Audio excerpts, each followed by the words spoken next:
Ducks fans, are you ready? You are listening to the Ducks and Pucks podcast with your hosts, Mike Walters and Eddie Jones. This is the number one home for Anaheim Ducks talk and analysis. Here we go. Welcome to the show. This is your host, Mike Walters, along with my co-host, Eddie Jones, and we have a good show for you this week. We're going to be talking about the Ducks games on the road, 3 of them that they played. They ended up winning and losing a couple, and we'll go over those, and we'll also talk about some moves the Ducks just made with Wagner being sent down and Lindholm finally coming back and being into action, and we'll also get to a bunch of your fan questions as well. So with this week, last show, we predicted that the Ducks would get 4 points, and they actually ended up getting 3 in these matchups, Eddie. The first one going against the Blue Jackets, in which the Ducks got down early in this one, 2-0 in the first period. They were able to come back. Rickard, Rakell, and Richie both scored, but then the Ducks ended up losing this one in overtime, Eddie. Yeah, and it's been kind of a surprising Columbus team this season. You know, they obviously beat us the first time we played them, and they've been, a very good defensive team, and they've put up in 2 games that they played this season so far. They put up 18 goals, 10 against Montreal and 8 against St. Louis the other night. So they can score in bunches, and I think it was good that the Ducks were able to keep this a tight game. Obviously, again, the poor start. We remember the poor 5 minutes they had against Columbus the last time they played them, where they went down 4-0. So obviously it wasn't as bad this time. They're able to get back into it, but again, they go into overtime and they can't finish. And it's a disappointing play to lose on. Kind of a bad shot. I guess Gibson was screened on it. It went the other way and it went in. A disappointing end of the game because they fought really hard to get back into it. They controlled the play for most of the second half of the game there, and disappointing to only come out of that with 1 point. Yeah, this overtime thing has kind of been an issue. It kind of goes to that theme of the Ducks playing inconsistent this season so far. And you remember last season the Ducks had trouble with the 3-on-3 overtime. So the Ducks this season have gone into overtime 3 times and they've dropped all 3. And it's just been frustrating. I mean, you see the Ducks, they'll win the face-off, they'll get the puck first, they'll get a good chance, and then something happens, either a turnover or a missed shot or something of that nature, and then the play goes the other way, and the Ducks, just end up losing. I mean, it hasn't been Gibson's fault entirely, but I mean, he's given up a couple of these goals in overtime that maybe he could have stopped, especially this one in Columbus. He kind of went the wrong way on that play, and I think this is something that the Ducks need to work on, Eddie, because they're just not getting quality chances after they win the draw. They need to get the puck on net more because with the 3-on-3 there's so much more open ice. So when you do shoot that puck and it goes wide or you do cause a turnover, I mean almost every time it's going to end up on a 2-on-1 or some kind of a breakaway. Mm-hmm. And they got to finish on the quality chances that they have. I mean, they outshot Columbus 32-18 in this game. Barring the first 5 minutes of the game, they controlled this game. They've dominated in the faceoff. They won 59% of them. And they just couldn't get it done. I mean, they put themselves in a hole early, and they had to dig themselves out of it, which, obviously they scraped out a point. But, again, I mean, it's similar to the game against Columbus last time where they put themselves, obviously, in an even bigger hole then. But, if they want to win games, they can't do that. And, yes, they dominated for most of the game after that. But, coming back from 2-0 is hard enough, and especially against a team that's so good defensively, and they have a goalie like Sergei Bobrovsky in net who's been unbelievable for them this season. I mean, it's a tough place to put yourselves in against any team, and it hurt them in this one. And then, like you said, in overtime, they just haven't really been able to get anything going in 3-on-3, and it's hurt them 3 times this season.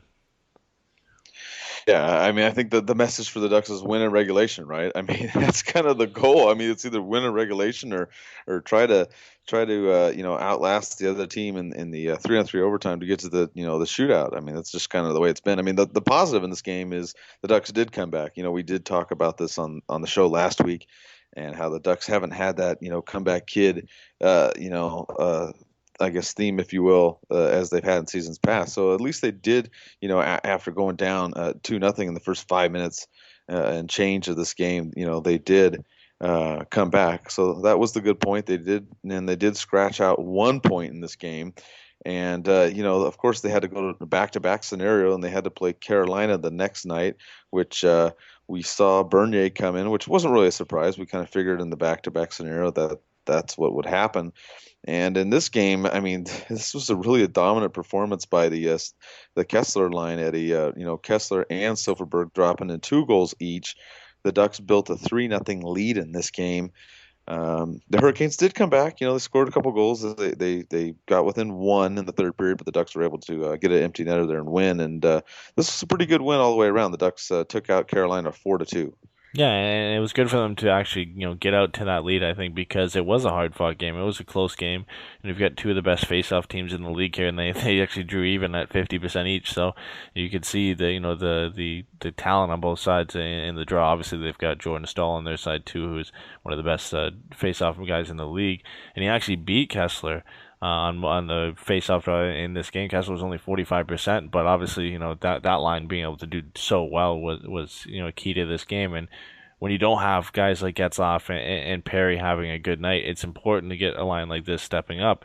And that's what we've seen in a lot of the wins where those guys haven't been a factor. Is you get this line, you get Silverberg getting 4 points in this game, you get Kessler getting 2 goals, and that's what the Ducks need when another team is successfully able to shut down the Twins. It's going to happen.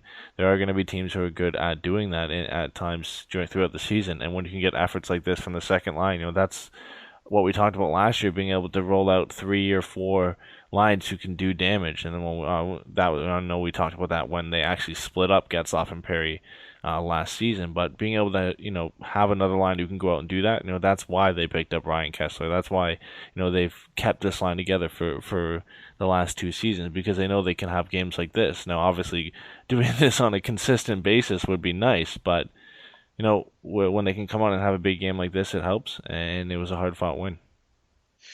Yeah, and you talk about the Kessler line doing so well, and really, if you look at the Ducks, this season, and also we'll keep talking about the Nashville game, but there's no goals in there. But up to this point, if you look at the goals scored, the Kessler and Getzlaf line have gotten 24 goals this season.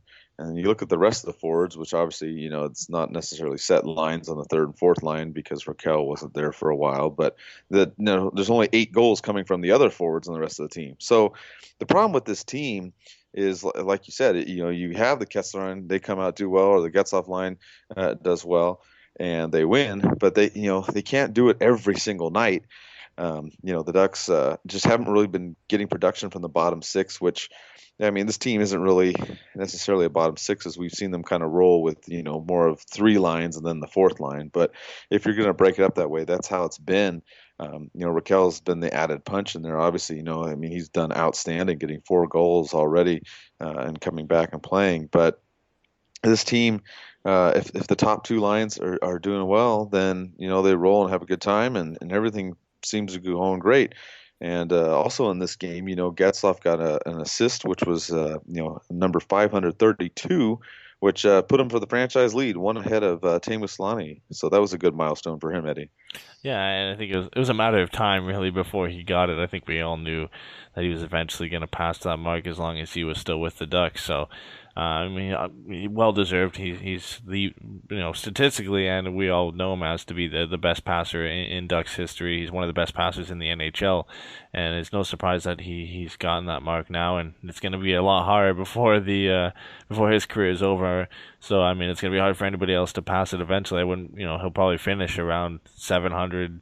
Maybe even 800, depending on how many quality seasons he has in assists. So it's going to be tough to beat for anybody else who comes along after him. And then he achieved another milestone. He played in his 800th regular season game for the Ducks against Nashville. And, that was really the only good part about this game. Unfortunately, the Ducks lost this game, 5-0, which was kind of a surprise. I mean, the Ducks had dominated Nashville in the first meeting 6-1. And then you saw this game, nothing just really went right for the Ducks. I mean, they didn't start out poorly. I mean, they had a couple shots off the post. They had 6 power play chances, but they just couldn't get it done there. And they got beat for one of the rare times this season in the faceoff circle pretty badly. But, the first half of the game, it wasn't too bad. The Ducks were only down 1-0. They had chances. Rene just looked super good in this game as opposed to the first game, and I really think that was the major difference, and some lucky bounces too. But it's just a low note for the end of the road trip, Eddie.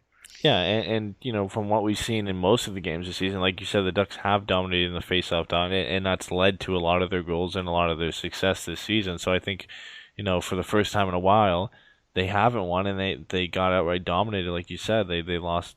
Nashville won 59% of the faceoffs in this game, and that's a big key part to their offense, and they struggled with it this game. And they did get 6 power plays and couldn't cash in on it, and that's a big problem for them as well.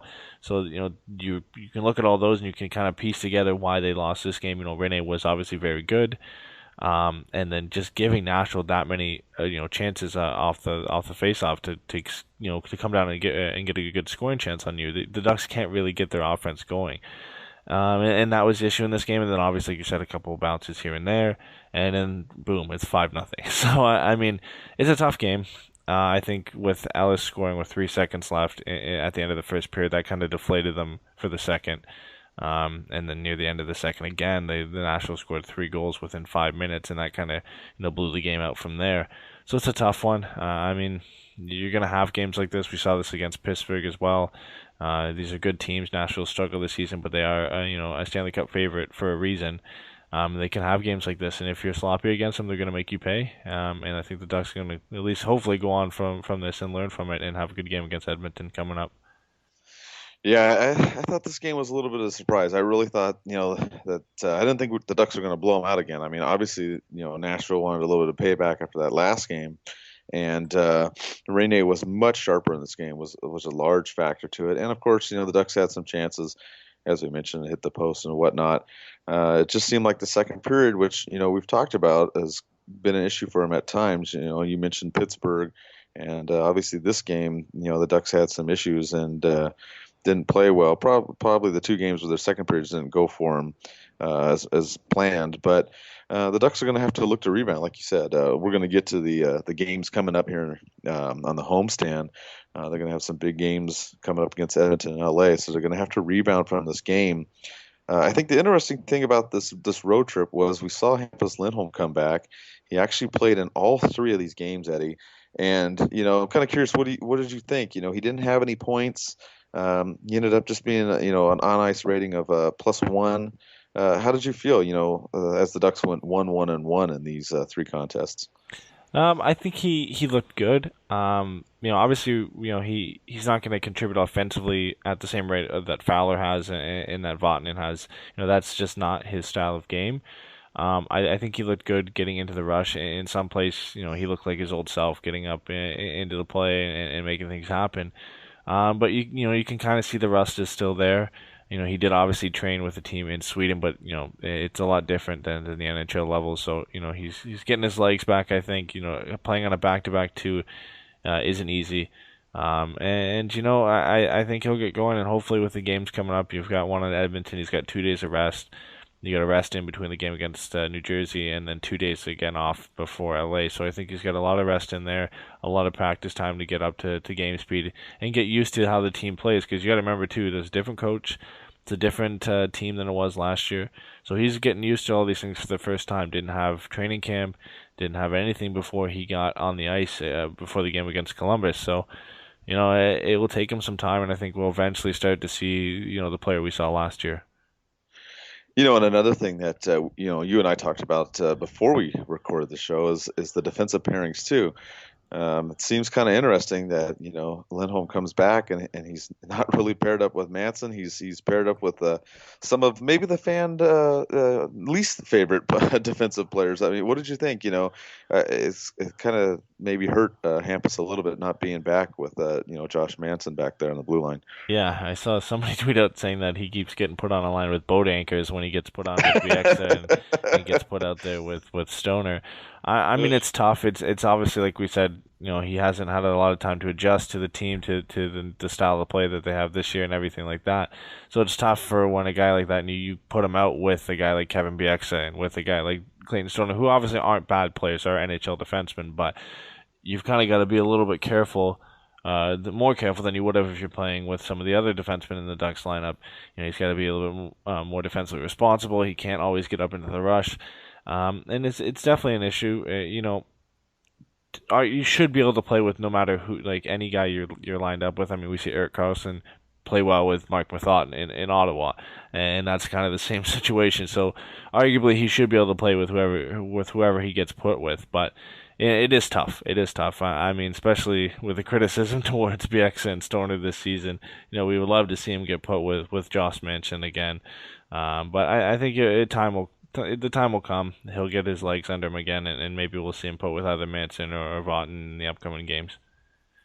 Yeah, I agree, and I'm looking for the defensive pairings. Hopefully, to switch around as the next couple games come up. As you said, even when I go to the games, some of the fans, it's interesting hearing the commentary when they talk about Stoner and Bieksa. But another move that happened just today, which also drew the ire of fans all over, and of course, us as well, as we're a big fan of Chris Wagner. But Chris Wagner got sent down to waivers, and a lot of fans are not too happy about that. I saw a bunch of tweets on there today with people upset, and I understand. And I've talked to some people today trying to find out what's the deal, what's going on, why Wagner was sent down. And this isn't official or anything, but what some people are hearing is that because he hasn't played as well this season, Carlisle decided to send him down. And they brought up Sarbosa back this past week as well. So it looks like he's going to be getting more of a chance instead. But of course, the other issue is another fan favorite, Eddie, is Bull's still up with the Ducks. So a lot of people, they're not really happy with Wagner going down and Bull staying up. Yeah, I could see that. I mean, I'm not a big fan of Jared Bull either, but I think it's understandable that Wagner's been sent down. Obviously he had that stretch there where he got I think it was back-to-back games where he scored a goal and he was looking really good. And then Raquel came back and some other guys came back and he didn't really fit in, so he got bumped down to the fourth line. And then he had some okay games against Arizona and Calgary. But then the last two games before the scratch just weren't great games. He only played 5 minutes against Columbus, was a -1. He played 8 minutes against Carolina, was a -1 as well. Didn't generate any shots in that game. And just, I mean, you expect more from a guy. And, he's not going to put up the points. He never has in his career, but, you expect him to go out there and play with energy. And the last two games, he just didn't look good. Obviously the healthy scratch against Nashville. And I'm not really surprised he was sent down. Obviously, it like you said, it strikes a chord with fans because they want a guy like Bull to be sent down, but somebody's going to have to get sent down if you're not playing well, and they made the decision it was Wagner, and I can't really argue with it. He's been okay this season. He's got the 2 goals, but other than that, lately it just hasn't been up to par. Yeah, I feel you on what you're saying there, but then there's this thing with Bull. People, okay, he has grit too. I get that, and that's what some people are saying. But the other thing that I see with Bull is he gets in these fights. And I mean, you can go back and look at the fights. He's been in 4 fights this season, and I have to tell you, out of 4 of them, he's either lost or drawn, in 3 of the 4. I mean, he had the one in LA that was decent, but the other 3 have not been that great. And I mean, that's what a lot of people talk about. I even I heard the comment that he's a punching bag. I mean, that's how it's been in the fights. He's not done well. So, I mean, he's going out there and hitting people, but he's getting in fights that he's not winning. He only played, 6 minutes in this last game against Nashville, so he's not doing as much. So, I mean, I think that's why it's kind of hard for people to stomach it. I mean, yeah, like you said, Wagner's not a scoring threat, but at least he's got a couple goals. Bull, I mean, I don't know. I got to go with the fans on this one and lean more towards, Wagner staying up. I mean, I agree with you. I'm not surprised, but I just don't understand what it is. I don't know why Carlisle likes Bull so much. I mean, yeah, he goes out there and gets in fights, but I mean there's got to be more to his game than that. You know what I mean, Eddie? Yeah, you kind of got to look at it this way too. Is who benefits more going down to San Diego, Jared Bull or Chris Wagner? I mean, we all agree Chris Wagner is a better player. He's better than he has been. He can be better than he has been in the last few games, and I think he benefits more from going down and playing with San Diego than sitting in the press box and not playing at all. Obviously it was a healthy scratch against Nashville, but he's a younger guy. It doesn't help his development as a player to just sit him in the press box because he's not playing well. If he's not playing well, send him down to San Diego. Get him some games where he's going to play some top 6 minutes down there, and get his confidence back up. And then when he's ready and he's playing well, bring him back up and see if we can gel him with the lineup again. And I think it just benefits more for him to do that. I mean, yes, you can send Bull down and he can play some games with San Diego, but then you've got Wagner sitting in the press box, and it doesn't, like I said, it doesn't really help his development as a player. So I can understand it from that aspect. We probably won't see Bull get sent down to San Diego because, there's no benefit to sending him down there. It doesn't benefit San Diego. It doesn't benefit the Ducks. You got to send him through waivers. You can, if you don't want to use him, just scratch him. Healthy scratch him, put him in the press box. We've seen them do that this season. So in that aspect, it makes sense to send Wagner down over Bull because you might as well get him down to San Diego where he can play some hockey. Yeah, my only fear is the waivers. I just hope he doesn't get picked up and we go through this mess that we went through with Colorado. We have seen some better players get sent down recently too, though. I mean, we saw Teemu Pukkanen get sent down by waivers again by Minnesota and not get picked up. You've seen Edom go back down through waivers, and he wasn't picked up again.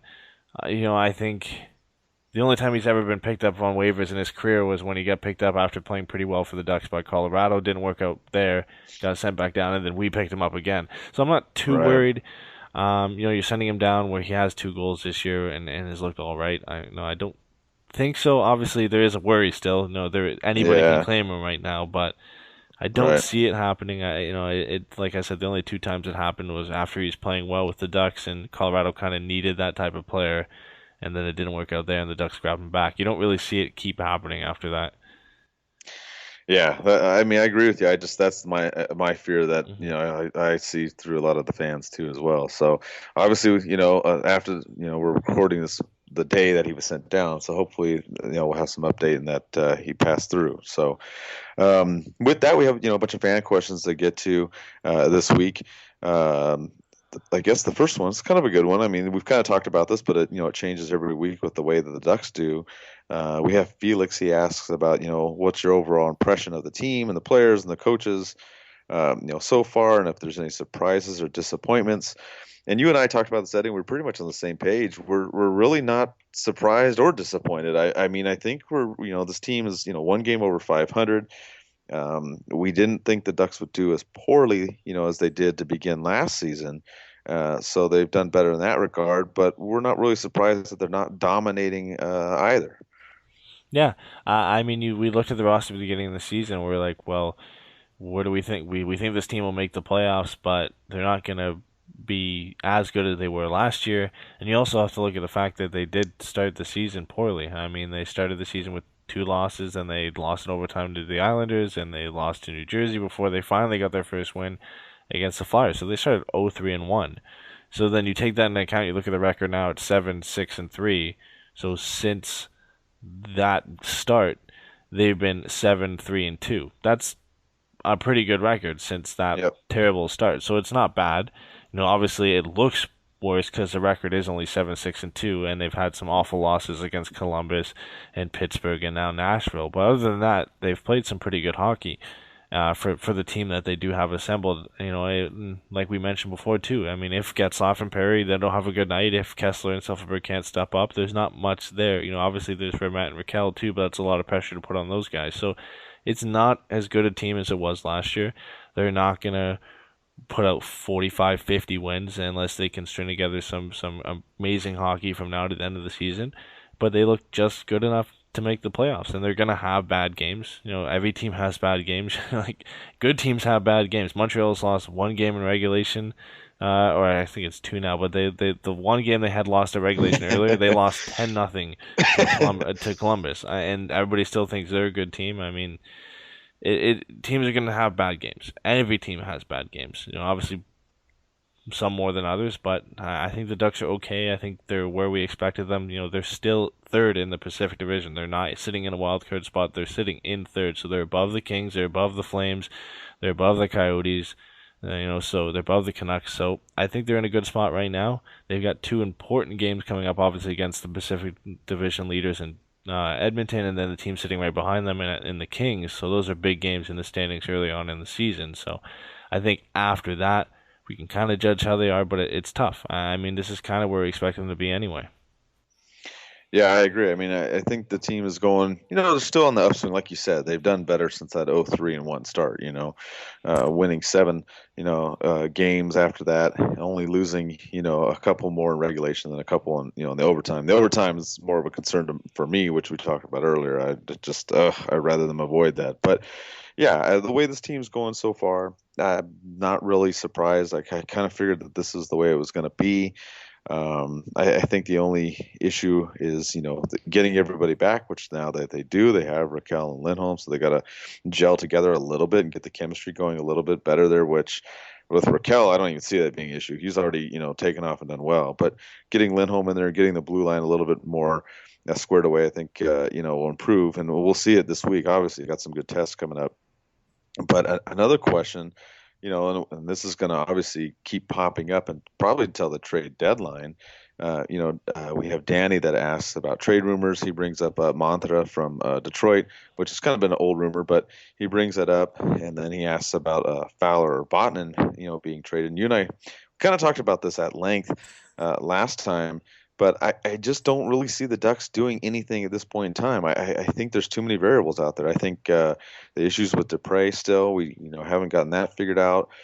Thompson coming back as well. I mean, there's too many things going on right now. I just don't see the Ducks trading right now. Not a Fowler or a Vatanen, at least now. I mean, as the deadline gets closer and we know more about the status of Thompson and Dupre, then I think that's when we can really start discussing this. And there's no need to right now either. Like, there's no need to rush something that you don't have to do right now. You just got Lindholm back. You got to see how he's going to gel into the lineup. And Thompson's not ready to come back yet. Dupre's not ready to come back yet. We don't exactly know how long he'll be out. Thompson probably within a month or two. So you've got that much time to work out a deal that works for your team and works for the other team. And there's no point in rushing in and making a bad deal just to try and improve your team because you're not playing the best hockey right now.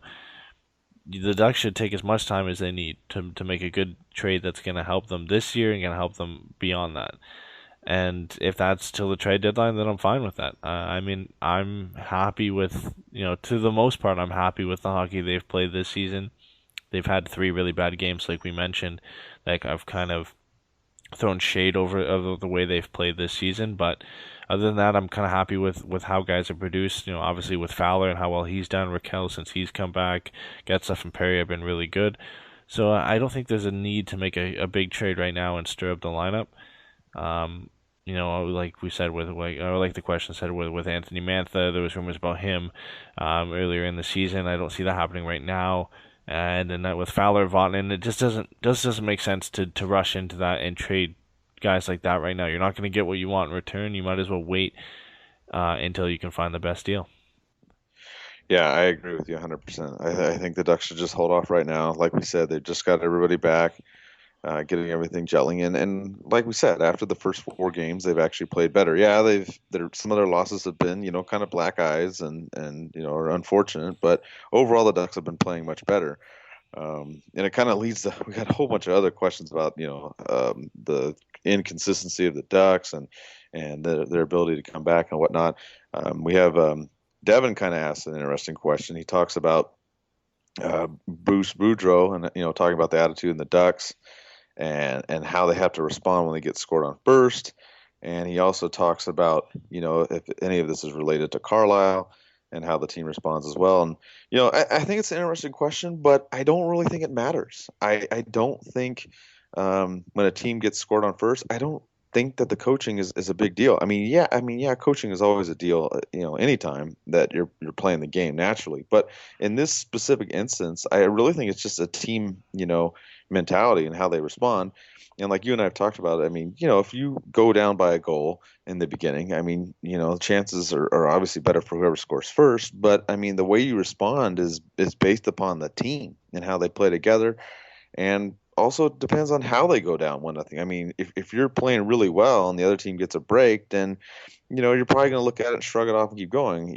If you get scored on the first minute of a game, that's different. I mean, then you're going to be like, oh crap, we just got beat right away. So I think there's some variables in there, and I don't think you can just put it all on the coaches.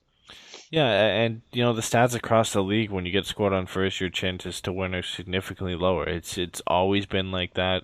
It's like that for every team, not just the Ducks. So you can't really look at them and say, "Oh, the Ducks are terrible when they get behind a goal." Well, most teams are terrible when they get behind. When they get scored on first. I mean, it rarely happens where you get, like we mentioned before, the Ducks of 2 seasons ago, where they can come back from any lead. It doesn't matter. They can come back and win the game. Or the Flames from a couple of seasons ago as well, when they could do the exact same thing. That doesn't happen often. So when you get in a hole 1-0 or 2-0 early on, like you did against Columbus, it's hard to dig out of it. They almost did it. They salvaged a point from it. We saw it against the Blue Jackets again when they lost 4-0. You get scored on 4 times in 5 minutes. There's not much you can do. There's No, it's a bad stretch of hockey by them. They played good after that, but that's a hard hole to dig yourself out of. And like you said, it comes down to team mentality after that. Obviously, coaching plays a big role in that, of course. But, I mean, it all depends on how you can react after getting scored on first. And some teams do it better than the others. I think the Ducks are right around average with it. And again, and as well, it depends on when and how that goal comes. I mean, you look at Nashville when they lost 5-0 the other night. That first goal, came with 3 seconds left in the first period. That's a tough one to give up. You're almost there. You played a okay first period. You're about to go into the locker room, tied at 0, fresh start in the second, and you get scored on. And that's a tough one to come back at. And it's a tough one to come out of the locker room in the second and be ready for it. And obviously, they did okay in the beginning part of the second, but again, they get scored on 3 times in the end. So it's tough. I mean, I think it's the same around the league, but it's obviously you notice it more when it's happening to the team that you like to cheer for. Yeah, and I think part of it is we kind of got spoiled, Eddie. I mean, in the past, the Ducks would go down 1, 2, 3 goals, and we were always had this, thought in our head, hey, that's fine, we'll come back, whatever, 1 goal, 2 goals, not a big deal. And with this team, that's just not the case. I think with this team, it seems like it's not so bad when they give up the first goal and they're down 1-0. That doesn't really seem to be too much of an issue. Like you said, everybody that happens, you give up a goal, you go down 1-0, whatever. I think it's what happens after that. It seems like it kind of snowballs a little bit, and I think that's where all these questions. We had Braden, Kent, Joshua. They're all asking us questions about the inconsistent play with the Ducks, and I think that's what we're seeing. And I think a large reflection of it, and I wrote about it on the Hockey Writers in this my latest article about them being inconsistent. A lot of it kind of seems more towards the second period, because some of these games that are getting outplayed in the second period, or either they're the ones getting the couple goals and they're outplaying the other team, and it just seems like the Ducks build momentum one way or another, especially in the second period. That kind of seems to be what's been going on this season. Not in all the games, as I mentioned, and they played 16 games, but we've seen it, in 6 or 7 of these games in the second period, where the momentum has been built by the team, that gets a couple in a row. So that's where I look at it. For some reason, it goes back to the second period. It's not quite like it was before, when you remember when the Ducks had those terrible second periods. They're actually doing a little bit better. But it really seems to me, Eddie, is not so much the first goal, but it's the next goal, the second goal in the game. If they go up 2-0 or if they go down 2-0, that's where it kind of seems to build from there. Yeah, and really the inconsistency stems from the last few games, and it's just they've either played really well or they played really bad, and they've had some even games in between there. But it started with the 6-1 win against Nashville, and then they're starting to build some momentum here, and then you go to Columbus and lose 4-0, and then you go to LA and you win 4-0 there, and then you go to Pittsburgh and you lose 5-1. And then you go to play Arizona and Calgary and you win 5-1 and 4-1. And then you have 2 okay games in between there, and then you lose 5-0 to Nashville. So, barring the 2 games that we had recently between Columbus and Carolina, they've either played really well or they've played really bad. And I think that's where a lot of the frustration comes with consistency. And they've kind of got to find that even ground where they don't have to go out and score 4 or 5 goals every game without risking giving up 5 or 4 in another one. So it's I don't really know how they can work that and fix that. We've seen them play obviously 2 close games in between that, but when you talk about the second period, I think people are still trying to get over the last few seasons where they've been just awful. I mean, really, the only terrible game they've had in the second period so far was the last game against Nashville, where they got scored on 3 times. You look at the other games where they lost by a lot. They lost 5-1 against Pittsburgh. Well, 2 of those goals were scored in the first period, and 2 of them were scored in the third period. Yes, Pittsburgh scored 1 in the second, but the second period was probably the Ducks' best period for defensively. And you look at the game against Columbus when they lost 4-0. All 4 of them were scored in the first period.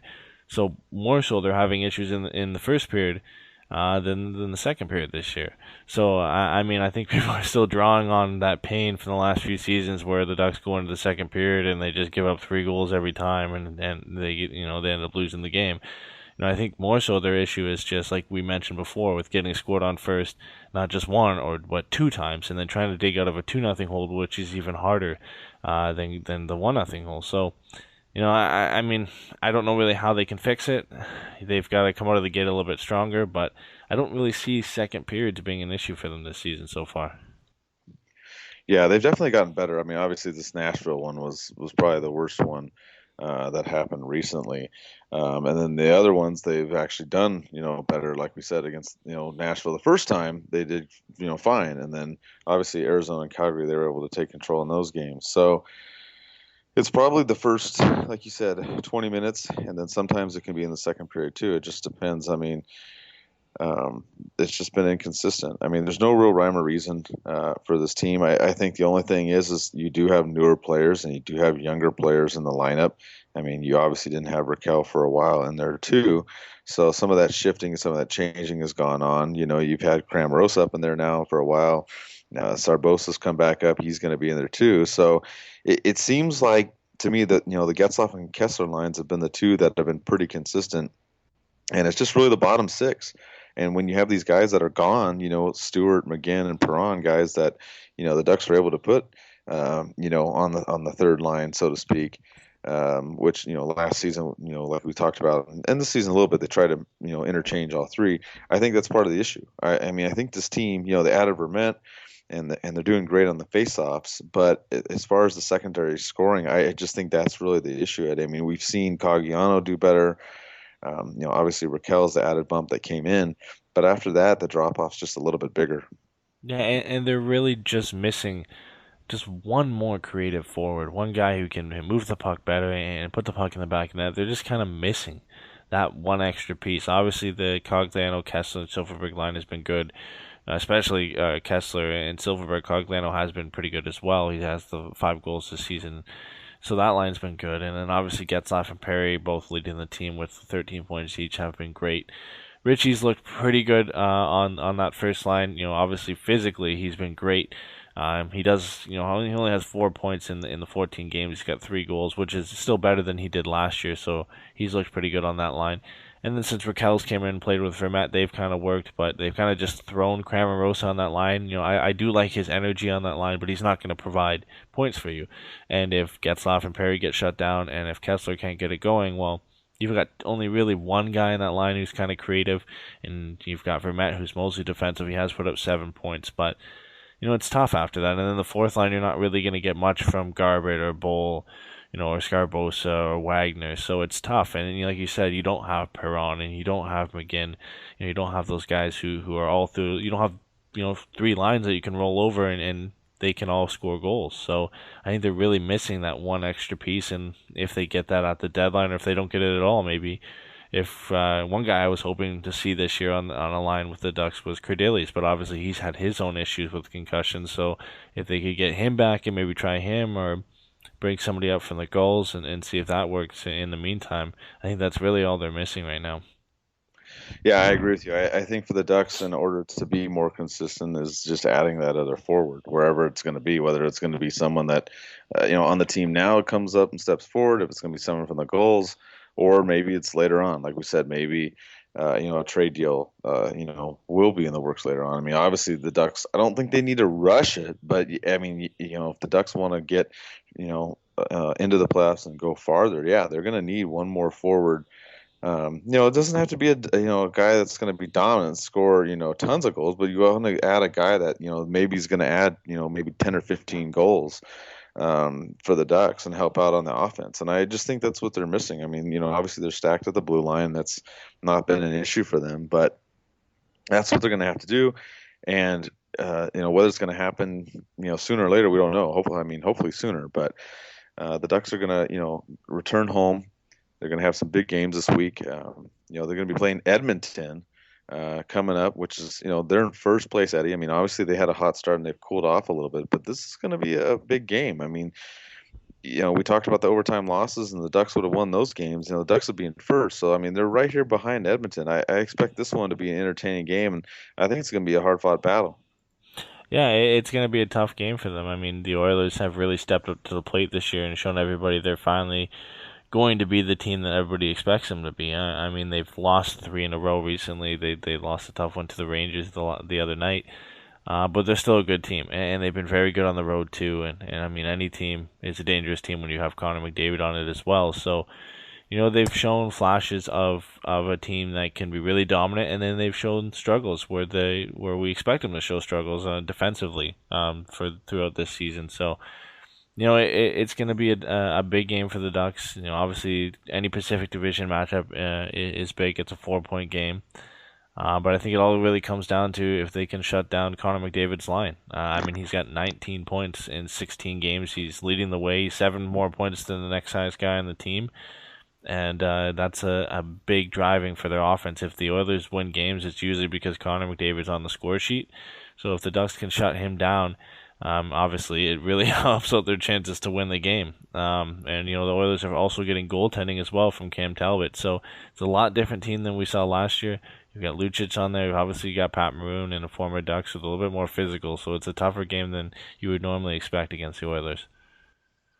Yeah, I expect this one to be a tough battle, like you said. And I think we're going to see, Lindholm and McDavid battling it out a little bit there, too, in this contest. So it's going to be a fun one for sure. I'll be there, of course, and we'll see what happens. Hopefully the Ducks can, get those 2 points in regulation. As now they're chasing Edmonton. The other couple games that they have coming up this week, they're also going to play the Devils, which kind of been a surprising team. They they have a really good record, Eddie, but they're barely in the wild card race in the Eastern Conference with all these other teams, Pittsburgh, Montreal, that they're fighting it out with. But you remember the Ducks played the Devils earlier in the season. They lost 2-1, and that's kind of been the story with this team. They don't score a lot, but they don't give up a lot. So this game, it might be a defensive battle again, like the first meeting. Yeah, and New Jersey's been one of the best defensive teams in the league so far. They've only given up 30 goals, which is second best to Minnesota, who's only given up 28. I think, like you said, it's going to be another defensive battle for them. I think it's good that the Ducks are going to be able to play on home ice. I don't know. I think it all depends on who gets in net too. New Jersey plays the 15th against Dallas, then they get a day off and they play us. So obviously their chances are a lot better if Corey Schneider plays in that game against us, and the odds are he probably will. He's played 11 of their 14 games so far this season, and even when he hasn't played, their backup Keith Kincaid has actually been really, really good for them. So it's a tough game, and another game just like the Oilers game that you wouldn't expect to be tough when you look at last season, and then you look at this season and see how well they've done. It's going to be a difficult one, and I think, like I said, it's a bonus to be playing on home ice against a team like this, and they're going to have to get out early. And if you can score 2 or 3 goals in this game, and I know it's tough. Obviously, like I said, they're the second best defensive team in the league, but they don't score a lot of goals. It doesn't go much on, beyond Taylor Hall on this team. So I think it's key for them to get out to an early lead and try and stay with that from there. And then the Ducks are going to, finish up at least this week against the Kings, which is going to be another interesting one because the Kings are, right behind the Ducks. This Pacific Division, it's pretty tight. I mean, you've got Arizona and Calgary are towards the bottom, but the other 5 teams are only separated by 6 total points here. So this one, the Ducks obviously took it to them in the first game, and the Kings are going to be looking for some payback. But very similar to the Ducks. I mean, their record's almost identical. I mean, they've got 2 more regulation losses as opposed to overtime. losses, and the goals for and against are almost even, just like the Ducks. So this one, you expect it to be physical. You expect the Ducks to battle it out. I think this one, though, the Ducks will win. I think that of these three games, they should play the Kings tough like they did the first time, and I think they will prevail in this one. I mean, I'm not saying it's automatic because these two teams, when they get together, it's always a battle. But this is a game that I think, if we're looking at the three games this week, this is the one that I would expect and hope that the Ducks would prevail in. Yeah, and the Kings have struggled since losing Jonathan Quick. Peter Budaj has done pretty good for them. He's been solid, but he's playing a huge workload right now. He's played 14 games so far this season. He started in 12 of them. They play on the 15th, so they do. So they play, and I believe they get a day of rest before they have to play us. So Peter Budaj will most likely be in for that game. So it's going to be a difficult start for him, and I think you just got to get pucks to that in this game. You're playing a guy who's normally not a starter. He's been pretty good this season, but he's got to get a lot of pucks in that and get bodies to that as well. And I think every game against the Kings is a tough game. It's a physical game, but playing them in a Honda Center is going to be an advantage. They've been pretty poor on the road. This is one everybody would like to win. Obviously, every time they play the Kings, you want to get the win. They struggle to score goals too. So, two big games this week, two big Pacific Division matchups against the Oilers and the Kings, and you would hope that they can bring out 4 points. Yeah, and that's kind of what I'm looking at this week. I mean, obviously we'd want them to pull out 6, but being realistic here, I think the Ducks can pull out at least 2 of the wins out of these 3 games. I think that they can, like you talked about Edmonton, they're a little bit on the slide. I mean, I think that they can, take out the Oilers, and I think the Kings as well, and then New Jersey may be a little bit of a tougher one, just because of the way that they play defense so well, but. It's going to be a good week. I'll be at all these games and watch and see what happens. And I think that the Ducks, as long as they keep, doing what they're doing, they should be okay. I think, like you mentioned, kind of, even though the Ducks have, seen some inconsistency in some of the games, it's more or less in the final score. Some people have seen, obviously the Columbus game and then Pittsburgh and then Nashville. You see those big losses. But if you look at it overall, like we talked about, Eddie, the Ducks have done better. I mean, they've won way more of the games after, the first 4. And they played pretty well. I mean, it's nothing to be, bad at after, 0-3-1, and then you see them come out after that, go 7-3-2. So the Ducks can continue on that trend. They're looking good. They're still looking like a team that's going to be up there in the Pacific Division. They're still looking like a team that's going to make the playoffs. It's just going to be a matter of, staying healthy, and then, once you make the playoffs, how far can you go? Yeah, and I think it helps too that you've got the next 5 at home. You got tons of rest, no back-to-backs. Obviously we had the 2 weeks where they had back-to-backs, Kings in Pittsburgh and then Columbus and Carolina. So you've got rest in between each game this week. You got 2 games before the Kings game. Obviously next week we'll talk about that in the next podcast. But you have 2 games between the Islanders game and the Blackhawks game, all 5 at home. I think it's going to be a huge advantage for them. They've played well at home this season, and like you said, they've gone 7-3-1 since the start of the season, and all 3 of those losses have been the 3 games we focus the most on in this podcast, the 3 terrible games, the 4-0, 5-0, and 5-1 games. So, they played pretty consistently other than those 3 games, and if they can get on a roll here, get the first game going, it's a huge advantage to have the 5 games in a row at home here. Yeah, and I think as far as the rest of the season goes, I mean, this is just we're gonna have to see how it's gonna be, because you have the Sharks that are up there. Obviously, the Kings are right behind the Ducks, and as we've mentioned, the Oilers, the Ducks are going to play them too. So, I mean, it's going to be an interesting season. I think that these 4 teams are going to be fighting it out. I mean, it's early. It's still November. We're only a little over a month or so into the season.